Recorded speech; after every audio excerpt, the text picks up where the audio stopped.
அப்போஸ்தலர் பர்த்தலோமேயு இந்தியா, அர்மீனியா, பார்த்தியா பகுதிகள் வரை சுவிசேஷம் அறிவித்தார். பலர் இயேசுவை ஏற்றுக்கொண்டதால் அரசர்களும் மதத் தலைவர்களும் கோபமடைந்தார்கள். அவர் மீது கொடூரமான தண்டனை விதிக்கப்பட்டது. இது சாதாரண தண்டனை அல்ல, மிக கொடூரமான பயமுறுத்தும் தண்டனை. அதன் நோக்கம் மற்றவர்களை பயமுறுத்த, இயேசுவை அறிவிக்காதே என்று மிரட்ட. ஆனால் பர்த்தலோமேயு பயப்படவில்லை, மறுக்கவில்லை.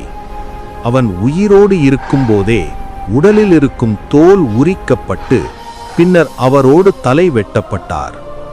சாவுக்கும் பயப்படாமல் இயேசுவை அறிவித்த சாட்சி. மனிதர்கள் நினைத்தது, இவனை அடக்கிவிட்டோம். தேவன் நினைத்தது, இவன் என் விசுவாசமான சாட்சி என்று தேவன் சொன்னார்.